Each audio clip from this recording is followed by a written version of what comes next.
accept my humble obeisances. All glories to Srila Prabhupada. Prabhu, your sound is too much. I think I have could not it hear one you, more Mataji. open. Okay, I'm back. Oh, okay. Now I still see you and I can't Prabhuji hear on. you, Mataji. Oh, Oh yeah, I can hear you now. Sorry, it's my computer. okay. Please accept my humble obeisances, Mataji and Prabhuji. All glories to Srila Prabhupada. Please accept mine too, Mataji. All glories to Prabhupada. You both are on different computers? Usually we are. I am in my room, he is in his room. Oh. Live also in YouTube. Okay. Okay. Should I just start off? No, we have time for it. We have, about still 5 more minutes, Mataji, because I ask, 5 minutes for people to come in, devotees to join the call. Oh, okay. Yamata is so liberal. Why? Huh? She can... Lot of time for people to join. I could not hear it. Okay, Mataji. It's live. Now I'm telling Megamata is very liberal. Oh. I wish I was, Prabhuji. Actually, in a lot of things sometimes.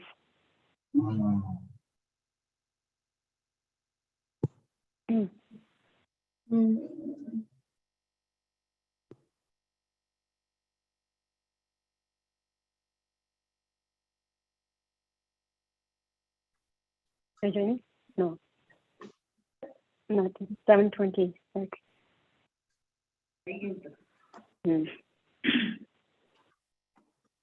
I think I'm going to message everyone starting now. Sure, Mataji.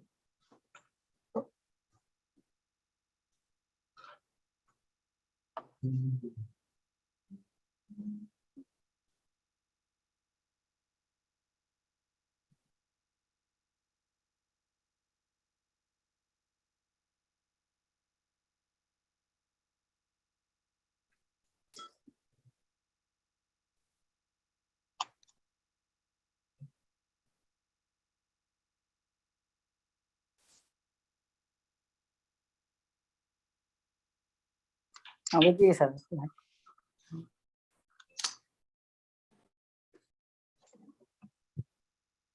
in the morning, Mataji. Hare Krishna. You're glowing. You're glowing. Yeah. Is it really? Glow in the No, it's morning. nice.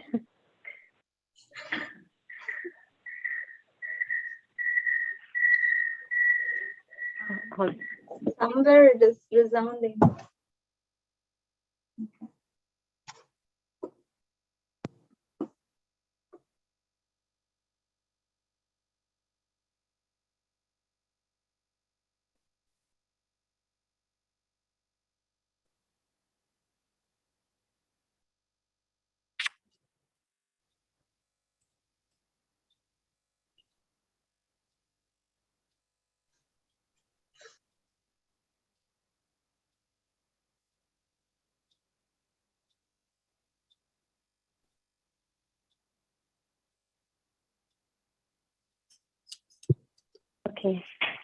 Okay, Hare Krishna. We'll just give it another 2 more minutes before we get started, so that we can have devotees join.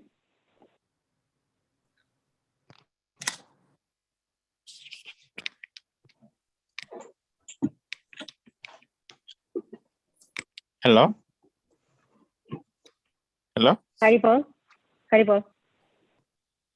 Hello, can you hear me? Yes. Yes, Prabhuji, we can hear you. Oh, All of us can hear you, Prabhu.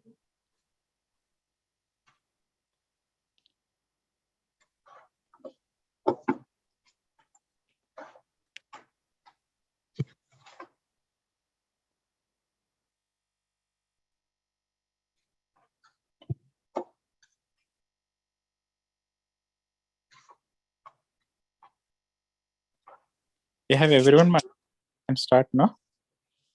Yeah, I think we can start with prayers and then that should be good. Go ahead, Mataji. So I will just thank you everyone for joining the glorification of Srimad Bhagavatam. We are going to be glorifying Canto 1, Chapter 13 and Canto 1, Chapter 14. Chapter 13 will be glorified by Shatrupa Dasi Mataji.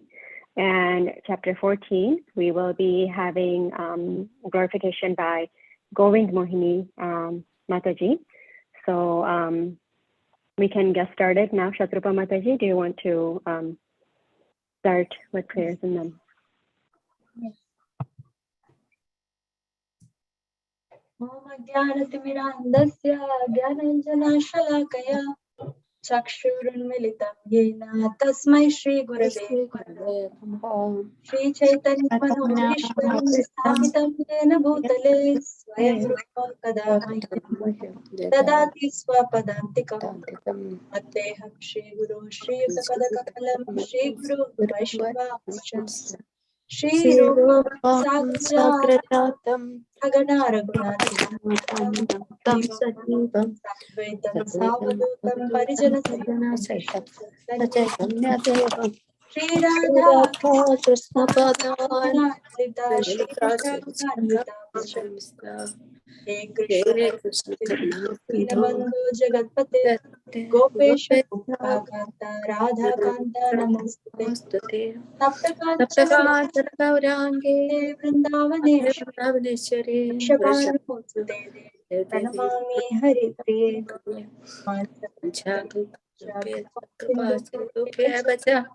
Patitanam Pavanebhyo Vaishnavebhyo Namo Namaha Namo Vishnu Padaya Krishna Prabhupade Srimate Namaste Saraswate Gauravani Pracharine Nirvishesha Shunyam Destarine Sri Krishna Chaitanya Nityananda Shri Advaita Gadadhar Srivasadi Gaurabhakta Hare Krishna Hare Krishna Krishna Hare Krishna Hare Rama Hare Rama Rama Hare Hare Hare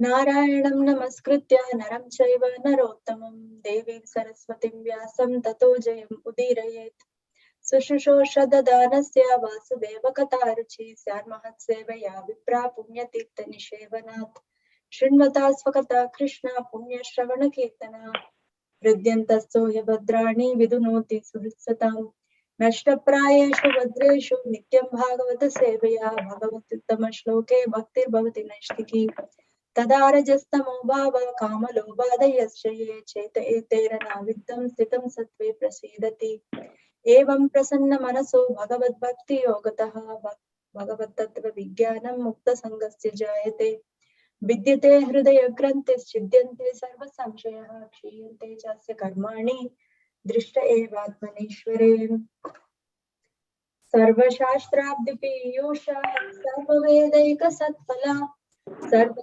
Siddhantaratnadya Sarva Lokaika Drikprada Sarva Bhagavata Prana Srimad Bhagavata Prabhu Kalidvanto Didaditya Shri Krishna Parivartita Paramananda Pataya Prema Varshaksharayate Sarvada Sarvasevyaya Shri Krishnaya Namostume Madeka Bandhu Matsangim Madguru Manmahadana Manishtaraka Madbhagya Madananda Namostume Namostute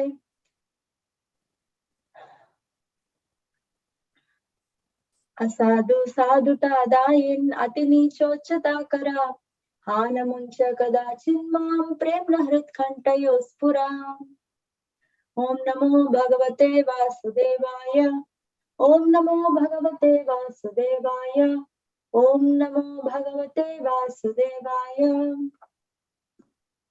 Okay, it's 7:23, so I have time until 7:35, I guess, right? Yeah. You can have even a little more. It's fine. We've been ending early lately, so we have Okay, so we are reading or highlighting chapter 13 from first canto. The title of the chapter is Dhritarashtra Quits Home. So this is a very dear chapter for me. Just get very inspired by this chapter and actually the next one also, or the following one also. The 3 consecutive chapters. So Vidura returns from a pilgrimage to Hastinapur, and we all know at what condition he left the palace to begin with. He left the palace because that's all he, apparently the situations which were gearing towards him leaving the palace were extremely unfavorable.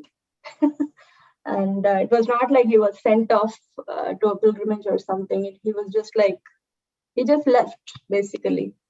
And those details are not coming here, but we do know that when he left, it was more of when the conditions all sees from outside, it is the situation, external energy that was driving him to go out. Like, for example, Duryodhana insulted him, and then, and Dhritarashtra did speak a word against Duryodhana. So finally, after chastising, or not even chastising, blaspheming him with heavy words, Duryodhana calls Vidura as Dasiputra. You are just like a son of a maidservant. Who are you to advise me? That kind of an attitude, And then at the end, he says, we can just imagine Vidura has worked, even if you think like an employment, right? He worked in the kingdom for practically since his birth. He worked and worked and worked, served and served and served. And what do you expect after serving so much? Even if you're fired, you at least expect a severance package and send, like not just like security guiding you outside, but really wishing and then sending you, right? But then here, Duryodhana says, you shall exit the palace, we will leave you with nothing but your breath. I mean, as if basically he's saying, I would have killed you, but I'm leaving you alive.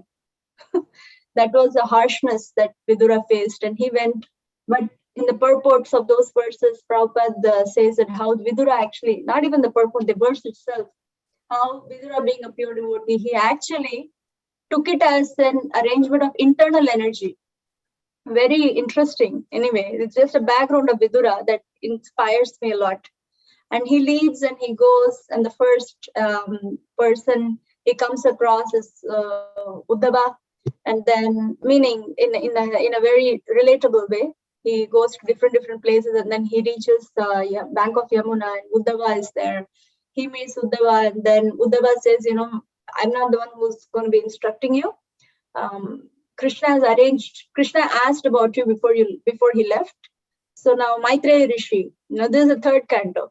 I'm just giving like a big picture to just feel how valuable is Vidura for us. And Vidura actually did the whole thing, pilgrimage, and there's several cantos of Bhagavatam based on Vidura's inquiries to Maitreya Rishi, and then he comes back to Dhritarashtra.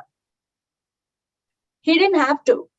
He has transcendently realized, and he comes back to Dhritarashtra for a purpose. So in this chapter, Vidura returns to Hastinapur from pilgrimage. Everybody, the first few verses are very, very nice. Yudhishthira Maharaj, everybody feels their life has come back, or their consciousness have come back, or they have just like lived without a life till now.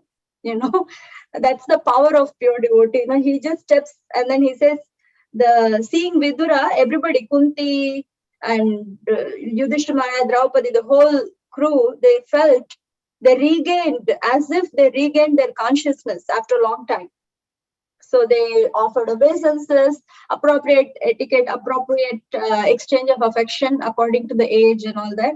And then after that, Vidura it's just like we can see how affection can be exchanged. And he was fed nice prasadam, given a proper place to rest and all that.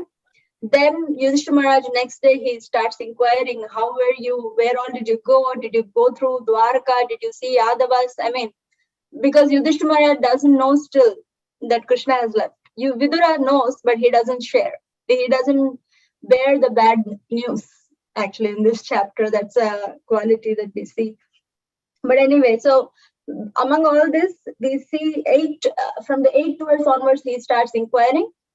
Yudhishthira Maharaj starts inquiring Vidura, and the 10th verse is the highlight of this section.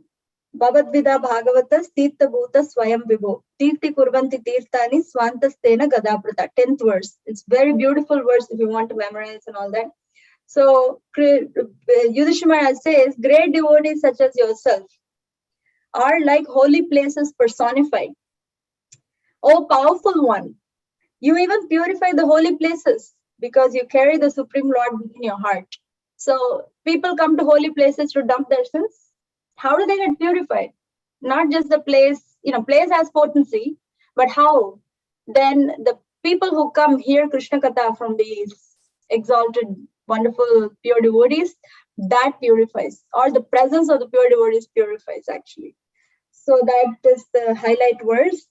And then Vidura relates everything, where all he traveled, how things went, and how he met. The details are not given to us, but the verse says that Vidura related everything except the news of Yadava's leaving, Yadu dynasty leaving. So, it's like unpalatable truth. He did not want to disclose that unpalatable truth and cause more grief. They were already just coming back from grief of the Kurukshetra war, and now Vidura has just come back after such a long time, so they just regained their consciousness in their own words. He doesn't want to just smash it off right now, so he doesn't speak the unpalatable truth and cause distress to others. So then Vidura's purpose for coming and staying with, in Hastinapur is given in 17th verse. Yeah, so Suta Goswami says, it's not for the Yudhishthira. He didn't come for Yudhishthira.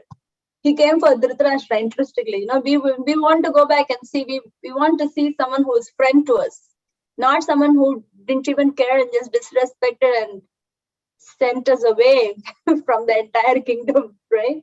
But he goes back to see Dhritarashtra, not Yudhishthira. So the pure devotees, why do they go? Or, advanced devotees, why do they visit? It is actually to relieve the conditioned souls from the grip of samsara, from the grip of attachments, and to the degree of each person's attachment, to the degree of each person's receptivity, that much will get relieved. So every time we are having some progress, but here it's going to be drastic. Finally, Dhritarashtra gets the point after several years of Vidura's good counsel. My God, how many years he spent just speaking to Dhritarashtra in that palace. He didn't advise anybody else. He just advised Dhritarashtra every single step of his life from the time he knew himself, and from the time he knew Dhritarashtra. But he didn't change all this time. The whole world was appreciating, when we read, everybody appreciates Vidura's approach of good counsel, except his audience. That was Dhritarashtra. Everybody else liked it except his focused audience. But anyway, then Vidura starts talking to Dhritarashtra. This section is the most vigorous, very vital kind of a section in this chapter. Pretty much 10, 12 verses, 18 until 30. This is what is going on. And then the way he begins to tell is, he says, dear Rajan, dear Raja. That's such a sarcasm. Who is the king? Who is the emperor there? Yudhishthira Maharaj. But then he addresses Dhritarashtra as the king. Even with that first word, he wants to click. You're not even the king. Why are you staying in this place? So he even with the one word, he wants to strike Dhritarashtra's false ego, that he still considered himself like a elder person in the family and so-called whatever. So he really says that, I wish we could just read the whole thing, but then I will just read in essence. He says, fearful death is coming. Your fearful time is overtaken you. You're so The power of time you cannot defeat. You think you defeated all these years with your power. You cannot defeat time. It's getting to you, And then he says, all your relatives died. So he tells about all the 100, sons and their family, the whole thing, right? All your relatives died. You are invalid. And it's really strong. You are invalid. Yeah, I can see old age just by looking at you. I can see what old age looks like. You're blind anyway from birth. And that one was there for you. And then your memory has shortened. Your teeth are loose now. You're old, and your digestion is weak. You're coughing up mucus. Don't you realize it's time to leave? And then he says that, but still, it's so amazing for me to see how you want to live. You just don't want to die. Your unwillingness to die. That's how the word in translation is. He says your unwillingness to die is something that's so powerful, is a desire to live. And then he says you are even happy to live like a household dog. He's practically chastising like a dog, You are even happy to live like a household dog. Taking food from who? From Bhima, who smashed all your 100 sons. What kind of a person are you? This is a degraded life. You're such a miser. And then he says, now please listen, you have to become Dhira. You are complete Adhira right now. You have to become a Dhira. Because who is a Dhira? One who is undisturbed, the one who goes to a remote place. This is the system of yoga that Vidura prescribes for Dhritarashtra because he is not ready for bhakti. So he says, go to a secluded place, free from obligations, free from all their pampering. Just sit there and just do your Ashtanga Yoga and get perfected. So that is, then you will become Adhira. Then he says, who is, Narottama. He says, who is best of men, first class man, is you develop indifference to material attachment. So these kind of things. Because he is right now just giving him Ashtanga Yoga. Yama, Niyama, those kind of things he's giving. Then he says, okay, I have given enough dose to you. If you really care what I say, you leave to the north immediately. So he said, just get out of here, basically, get out of the kingdom.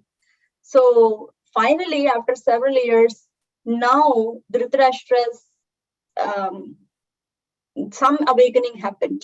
So he leaves home, and then Gandhari follows. And when this happens, Yudhishthira Maharaj becomes really, he started lamenting, did I not take care of them properly? Why did they leave like that without even telling? And then even Sanjaya feels that. Sanjaya says, I have served him till, from the moment that I knew him until now, he's still left. So everybody feels a shock. Everybody feels like, I can't even repay, all these kind of things. Emotionally, they feel very traumatized by his leaving. But then at that point, what happens? Because they are genuinely traumatized in their feelings, their genuine feelings, then not like just out of attachment, but out of concern, Narad Muni walks in. Narad Muni comes when it's necessary. So Narad Muni walks in and says, Yudhishthira, you're just really, he gives almost like a Bhagavad Gita 101, like whatever Krishna spoke to Arjuna in the 2nd chapter, he says, you don't lament for these kind of things. And then he gives a bigger picture that, a few days from now, Dhritarashtra is going to burn him, he's going to just give up his body. You don't even have to go in search of him because you can't even do a funeral. He's going to take care of everything by himself. And Gandhari also will enter.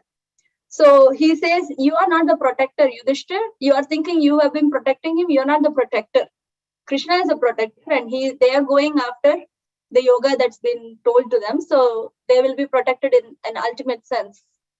You are not the protector. Come out of the illusion that you are the protector. So all these things, and then, he even reminds the Yudhishthira Maharaj about Krishna's mission. Krishna came to annihilate everybody who is not favorable. So, his just last piece is left. So don't lament. And then, he will, now Dhritarashtra goes and he just it's pretty much like how Bhishma is passing away, but only difference is he passes away meditating on Krishna. withdraws all his senses, and then mind detaches from externals, and then he dissolves the subtle body. All these kind of things, fancy Ashtanga yogic things are happening. And then Dhritarashtra quits his body, and Gandhari also gets into the fire. She has been an ascetic even before marriage, so this is something that she just entered and just did it. And then Vidura again, continues his pilgrimage. So he just came here for a short break to just, awaken Dhritarashtra's. So it was such a marvelous transformation considering Dhritarashtra's original position. So that's where the chapter ends. And then Narada Muni hints towards Maharaj Yudhishthir to now retire. So that's the continuity that happens in the next chapters. That's the 13 chapters. The highlights are position of a pure devotee, why they visit us. So that's the highlight actually. So, and they give according to how much one can receive also. So that's another highlight. So how to regard a pure devotee when they, when they're in town. So that's the thing. Thank you. I think 7:23. So I took like around 22 minutes or something like that. Looks like. Yeah, it's fine, Mataji. Thank you so much for such a beautiful class. As every time you speak, your enthusiasm just shows, and then it like goes in the atmosphere. So, thank you so much. I wish I could. But it was interesting. This chapter is nice. Yeah. Thank you so much. Yeah. I didn't join any other because we had a conflict of time. But yeah. I know. Yeah. No worries, Mataji. Thank you for your service and coming to Glorification.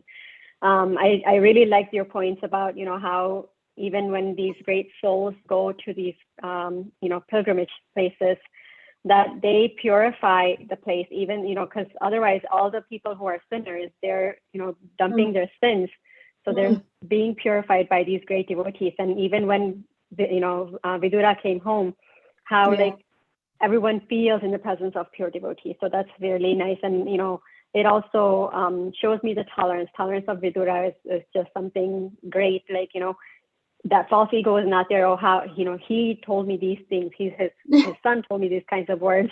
I am not going to go back. I told him so many times it's not going in. And also the palatable, like how the speech should be. It should be beneficial, truthful. In Bhagavad Gita, in Krishna says in chapter 7 about how one's speech should be. So I feel you covered so many different points from different aspects. So thank you so much. It's such a wonderful class, Mataji. Thank you, Hare Mataji. Krishna. Hare Krishna. So now we'll move over on to chapter 14 by Her Grace Govind Mohini Mataji. Please take over the call. Thank you, Mataji. So I'll continue where Shatrapa Mataji left off. So this next chapter is titled The Disappearance of Lord Krishna. So just at the end, how Narada Muni had, Mataji said, advised Yudhishthira also in one sense that it's time to retire. But he tells him to wait until the disappearance of the Lord. Like that was his instruction. So in this chapter, basically the whole chapter is how Yudhishthira Maharaj suspects that the Lord Krishna has departed. He has disappeared from this world. And he sees all the omens. And then he had sent Arjuna. He had sent Arjuna to Dwarka to inquire, to see if the Lord, about the Lord and his friends, and also what is his next program? Like, what is he going to do next? What is his next, next work that he's going to do? But Arjuna had gone for like 7 months and he hadn't returned. So in that time span, he sees all these bad omens that start to, like inauspicious things that start to happen, where he sees that there is irregularity in the season, time is changing, people are becoming greedy, deceitful, they're adapting like foul means for their livelihood. So you start seeing like all these Kali Yuga symptoms in his kingdom. He starts seeing the quarreling between family members. So when he sees all this, he starts talking to Bhima that, I sent Arjuna to Dwarka, long time has passed. He hasn't returned. I don't know the reason. Is the Lord going to quit his earthly pastimes, as Narada Muni had indicated? And he's more just, there's a lot of like omens, one after another is described, that his body, left side of his body, thighs, arms are quivering, his heart is, palpitating from fear, jackals are howling, cows are passing on my left, pigeons is like a messenger of death, the birds. So everywhere he's seeing these omens, right? And then he's just wondering like what's going on. So then at that time, as he's suspecting and verbalizing it to Bhima, Arjuna returns from Dwarka. And as soon as he sees him, he sees how dejected Arjuna is. And, he's coming with his head down, tears are, coming from his eyes. He's really disturbed, and Yudhishthira Maharaj, immediately noticed that. So then he starts to inquire about the welfare of the Yadus, his friends. And then he has these questions from text 25 through 33 that are our friends, relatives, how are they passing their days? Is are my grandfather Surasena, Uncle Vasudeva, his brothers are doing well? How are my aunts? And he names, a lot of the people in the dynasty. He asked about Pradyumna, Niruddha. So he asked all these about the welfare of the Yadus. But Arjuna is so grief-stricken that he's not able to speak. He's, there's just so much grief in his heart that he doesn't say anything. So Maharaj Yudhishthira then glorifies Lord Krishna and his influence and his influences. So he said, Krishna is the giver of pleasure to the cows and the senses.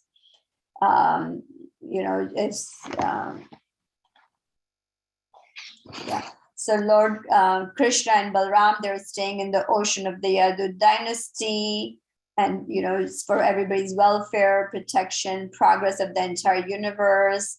They are the great heroes. And then he sees that Arjuna is still not saying anything. So then he just starts to ask him that what is your cause of dejection? So like oftentimes we will see, I see this doing it to my own children.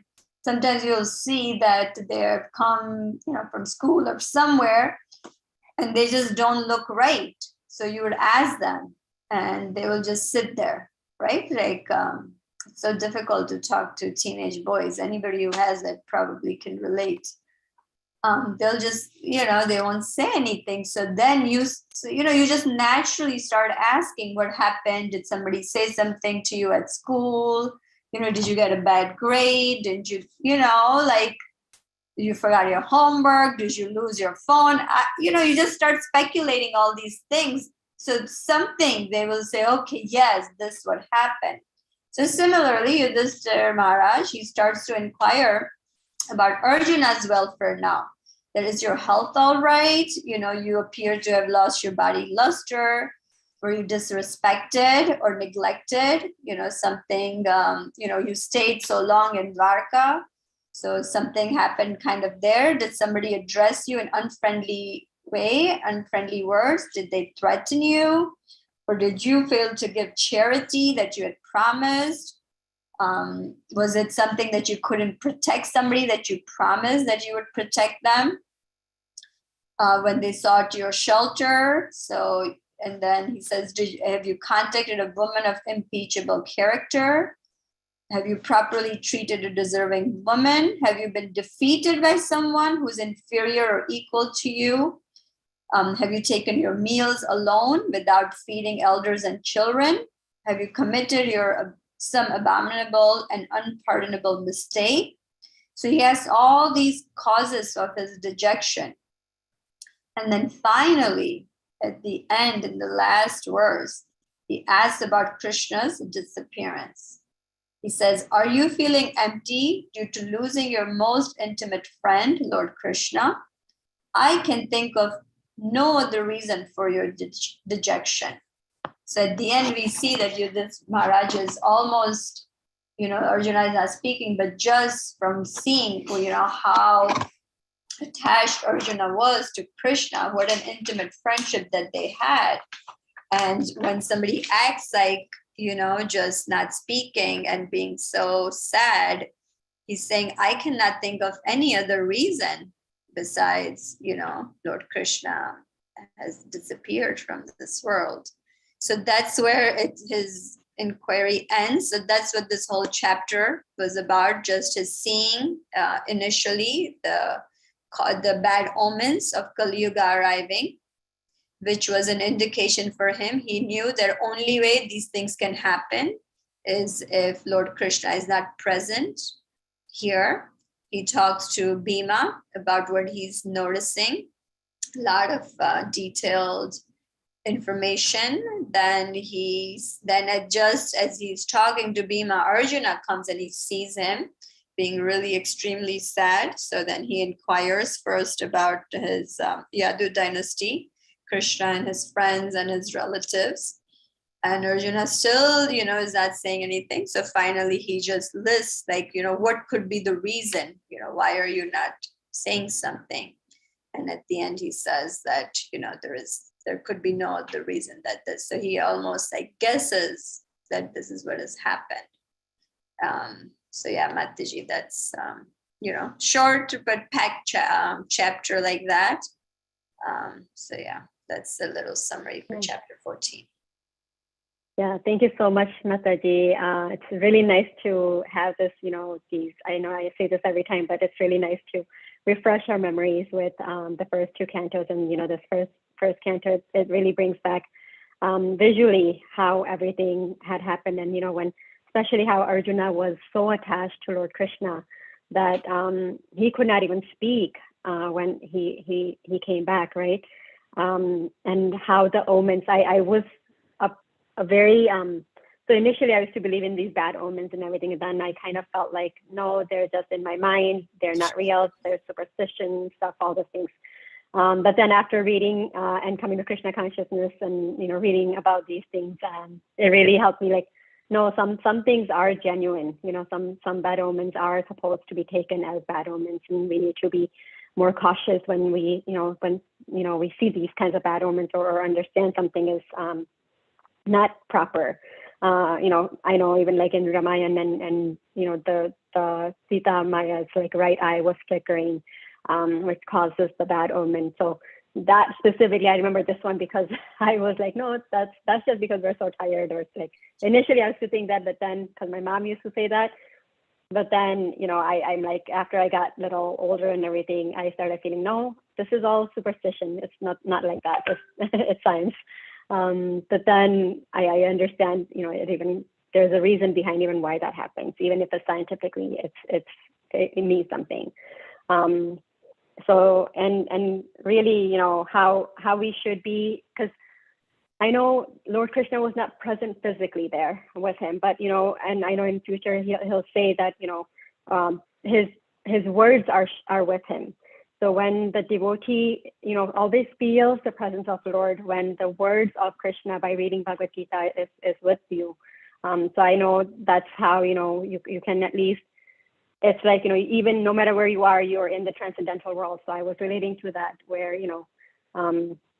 if your heart is pure and you are, you're in Shuddha Sattva, and always thinking about the Lord, then even wherever you are, no matter where you are in Vaikuntha Lok. So that was just something that I was thinking of when you were speaking about how Arjuna was very, despondent and like sad about hearing that Lord Krishna is no longer physically present to give the physical association. So yeah, that's all. Thank you so much, Mataji. And thank you for taking this on last minute. I know initially Amrita Keli Mataji was going to be glorifying, but then she had some other services come up last minute, and you're able to take this on. And This you is did like a great thing, forward, great job, right? so. Somebody did it for me when I had last minute emergency. So I'm just kind of paying it forward.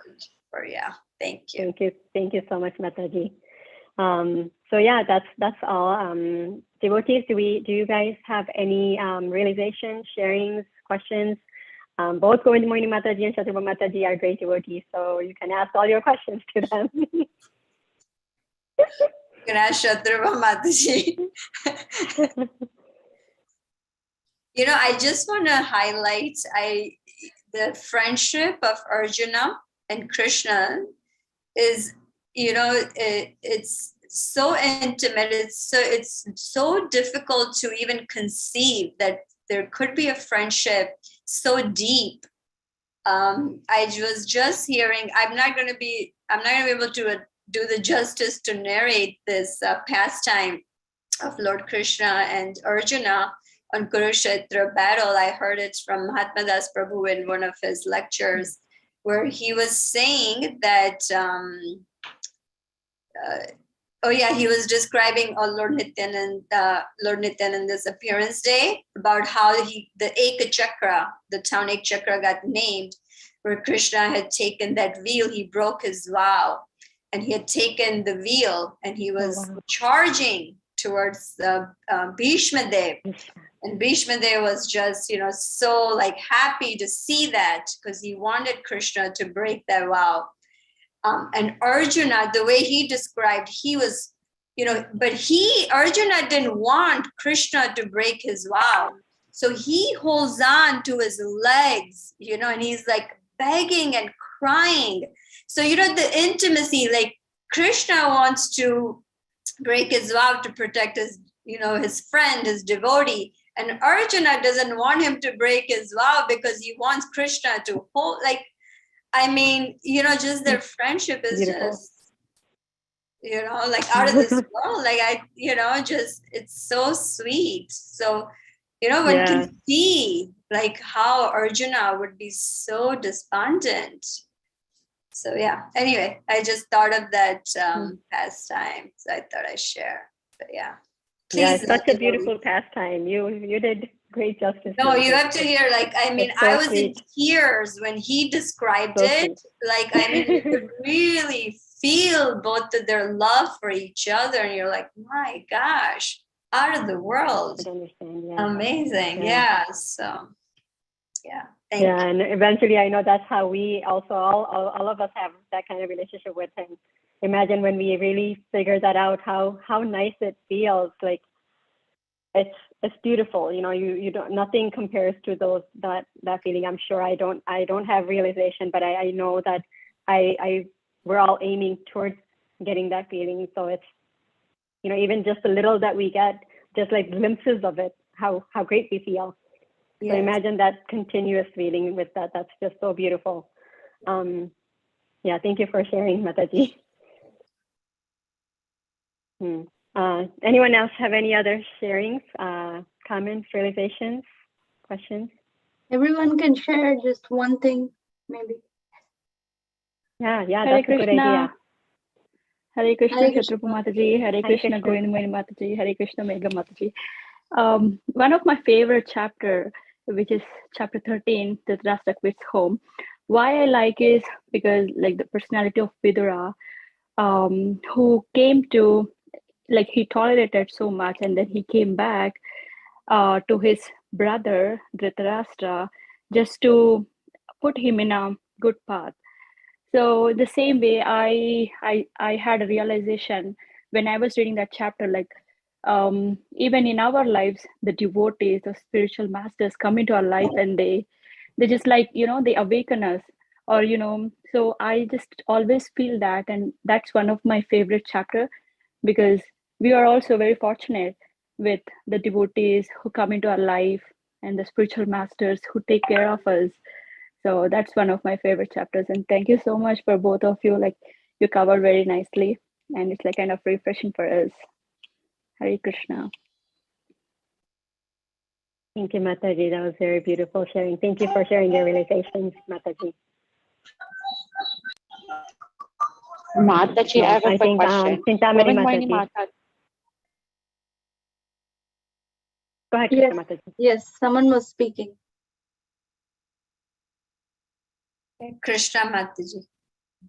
Yeah. Mataji, can you hear me now? Yes. Yes, we can hear. Krishna's friendship with she's Arjuna. Was Krishna's friendship with Arjuna only, or was he just as close with all the Pandavas? Or why so special with Arjuna than the rest of them?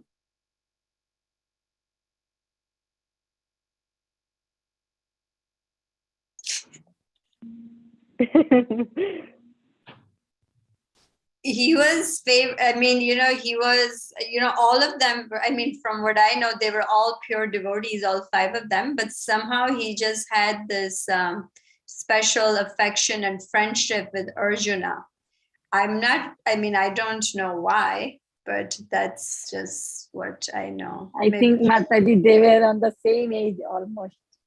Same That's why. age? Yeah, almost. They both were same like that. The age. Yeah, I personally don't know why, but that's what we know, that Arjuna was his most intimate friend. In Bhagavad Gita, Hare Krishna, very nice presentation, and very nice to recall these chapters, contents, very nice presentation, of course, because they both great devotees. And I just wanted to say that you shouldn't speak like that. I refute. You can call us devotees. That much itself, at least, I think Govindamani Mata agrees with this. I'll speak for her too. Yes, please. Yeah, so you can call us devotees. That itself is a big thing for us. So please don't put us on, we don't want to use those words simply. Hare Krishna. I can tell you this directly, so I'm telling you, that's all. Hare Krishna, Hare Krishna. Sorry. Hare Krishna. Okay, what I was just about to say, that I recall, in Bhagavad Gita, Krishna says, among the Pandavas, I am Arjuna. So that means there is such a overlap between, like, soul to soul connection is too much there, just like, because he is the best of the Pandavas. Because of that factor, can we say that, I'm thinking, and therefore he is closest to Krishna, and that is my thinking. Hare Krishna. Yeah, that's a good point, Mataji. Thank you so much, Mataji. I think just to add to that, there is different flavors we hear when Krishna was leaving Hastinapur. When is the chapter coming? I think sometime, or it already passed, the chapter. Yeah, I think it's he bows, he touches the feet of Yudhishthir and Bhima, and then he embraces Arjuna, and he gives blessings to Nakul, Sahadev, because there is a difference in the flavors of relationship, how they connect with Krishna. So I don't know if of course, definitely when Krishna says of the Pandavas, I'm Arjuna, that's definitely a dear position. but at the same time, intimacy gradation cannot be very easily understood when it comes to spiritual life, because we are used to thinking that hierarchy. We are used to thinking hierarchically. If somebody is close, they are the best, then otherwise the rest of them are not, those kind of things. But in spiritual hierarchy, there are different flavors, but purity is the same. Yeah, that's something that I just wanted to share. That makes sense, yeah. Yeah. Anyway, anyone else with any specific Hare thoughts? Krishna Mataji, please accept my humble obeisances. All goes to Srila Prabhupada and Shri Guru and Gauranga. You both Matajis you did very nice. So I like to hear, and I also agree with the Anusha Mataji, whatever she told, that because of devotee, they enlighten us. And in my life also, as soon as I got the association of devotees, I could understand what is the science of Krishna and what is love of Krishna and everything. So I totally agree with Anusha Mataji. So devotee always just go to someone to enlighten, and over here Vidurji just came to enlighten the Dhritarashtra. He did so many times, but at least he can do now. Dhritarashtra just he listened. So that's what my point. And you guys did very nice job. You all are special, so advanced devotees for me. Haribol. Thank you, Mataji. I agree. Hare Krishna. Hare Krishna. Shraddha Mataji just told that please don't put us on this high pedestal. We're just practicing, devotees. So, yeah, please. We are happily struggling devotees. That's We're a nice happy way to though. put it. We're happily struggling, but yeah, happy. That's your humbleness. Anyone else have highlights from the chapters? From the chapters, yeah, not us. Hare Krishna Mataji, I have a quick question. I usually have this question in the back of the mind always, like, a lot of places in Bhagavad Gita and in Srimad Bhagavatam, the association of pure devotee can elevate a person and they can take up the bhakti process, the devotional service process quickly. I usually think like Vidra is a pure devotee. He's getting in touch with Dhritarashtra and he's giving advice to Dhritarashtra. But still, he is not advising him to take up this process of bhakti yoga. He said you cannot come to that, right? So he's giving that type of advice. I usually think why is that? He's a pure devotee. He can always give that devotional service to anyone, since he is a pure devotee. So can you share some lights on that, Mataji? Yeah, I think a similar question came up during the Sunday Feast talk when we did chapter 6. So Vidura very well could have given, bhakti yoga advice. When Vidura was in the kingdom, he told many times that all the Pandavas, they're very dear to Krishna because they're virtuous. And so Krishna is, not somebody who you can just capture or something. So at least just pay respect. Pay respect in the sense just treat them properly, treat the Pandavas properly, and don't allow Duryodhan to harm them. Duryodhan has all these, wicked ideas. Don't support Duryodhan. If you're supporting Duryodhan, you're going against religion in one sense, Sanatana Dharma. So Vidura did not hear for such a long time. There was a lot of offense committed from Dhritarashtra. And Dhritarashtra, a lot of offense committed from his side towards the devotees of Krishna. And now he can tell, but even to bring him up to a platform of where he can be somewhat detached, took such a big chastisement, and he didn't, he still wasn't ready, Dhritarashtra. Vidura definitely would have influenced differently, but everybody has, every receiver has a receptivity. So Dhritarashtra did not even inquire anything back, he left.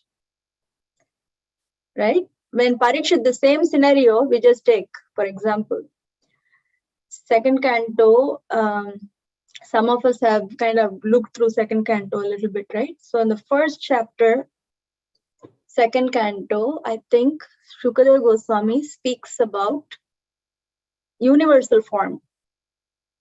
And he tells these kind of things. But then Parikshit Maharaj is not just stopping there. He keeps asking questions after questions. He's inquiring submissively. There is serving, submissive hearing, submissive inquiring. These three things are important for a disciple. So that is not being exhibited by Dhritarashtra. Whereas we see this in every other pair of guru-disciple, where they have actually brought out Krishna consciousness of the recipient. That part is not there from Dhritarashtra's side. So there is not like that Shreya Uttama inquisitiveness is not there. So Vidura advised him to at least clean his slate. Just at least undo what you have done. Clean your slate. I mean, nobody can undo what they have done, but I'm just saying, prayaschitta kind of thing. At least clean up, then hopefully he will hear in his next life. That's my understanding.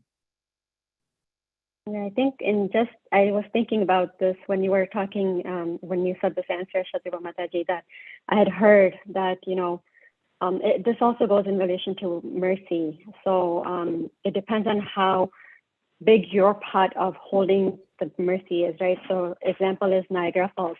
Niagara Falls gives so much water. There's so much plenty of water. But then if you go with just one lota, like one little, cup, you're only going to get that much, water.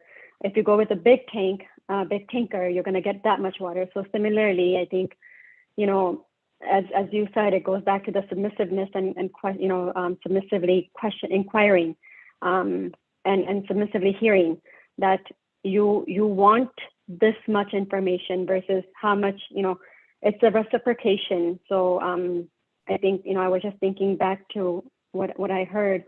It depends on how much you want. That's how much you will get from even devotees or even from Krishna. Thank you, Mataji. Radha Mataji, you were going to speak something. No, Mataji, I was about to say thank you. Thank you I usually have this type of questions, like why this is like that, why is that like? So thank you for that. Thank you for explaining it. Yeah. Thank you, Mataji. Yeah. Cool. And to add to that, we can even rewind back Mahabharata. I think we are 8 to 11. I don't know how far we go with this call. We go up to 8:15, Mataji. We're good. Oh, okay. So when Krishna came as a messenger, Karna and Duryodhana wanted to capture Krishna and put him in the jail. So Krishna manifested partial universal form. And everybody knows there in the assembly that, Krishna is the Supreme Lord in one sense when he manifested this form. Duryodhana and the whole entire Kaurava army, Kauravas and Karna did not accept it. They just said he's a magician. He's just a magician. He's just like doing mental gymnastics. He's not a Supreme Lord or nothing. So all these things happened in front of Dhritarashtra. He did not even acknowledge Krishna at that time, in one sense. So he just said, oh, something amazing is happening. It looks like there is something amazing. Oh my God, I'm blind. I want to see. That was his approach. So he wasn't educating Duryodhana even after that. So he didn't acknowledge Krishna. At some level, he did not. Maybe at a mental level or intellectual level, he probably did, but at a heart level, he did not acknowledge Krishna's supremacy. If he did, he would have treated Vidura, Bhishma, and all the Pandavas and Kunti how you treat a pure devotee. So that all adds up to his not having that readiness to receive yet. So Thank you, Mataji. It was awesome. Thank you. thank you, Mataji. Anyone else? Krishna Prabhu, Shravi Mataji, and Vijay Lakshmi Mataji. Anything highlights? We have still some time. I think Chintamani Mataji is only in listening mode because she's in She service. messaged. Yeah.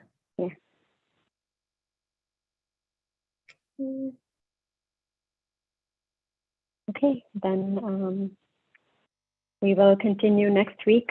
Thank you so much, Govindmani Mataji and Shatrapa Mataji, for your valuable time and association and enlightening us with the summaries and glorification for both of these chapters. Very, very grateful for your services and association. Thank you, Mataji. Hare Krishna. Thank you, devotees, for joining. Thank you, Mega Mataji, for doing this every week. It's really nice. I'm also, I apologize. I'm also to join regularly, but it's nice every time I've joined. It's been really, wonderful. Thank you for this. Thank you. Thank you. It's all grace to Vamsidhari Prabhuji. Thank you. Thank you, everyone. Thank you so much. Thank you, Mega Mataji. Thank you. Thank you. Vanchakalpatarubhyascha kripa sindhubhyev cha patitanam pavanebhyo vaishnavebhyo namo namaha. Anantakoti Vaishnavrinda ki jai. Srimad Bhagavatam ki jai. Jai. Srila Prabhupada ki Hare jai. Krishna ki jai. Hare Krishna. Hare Krishna.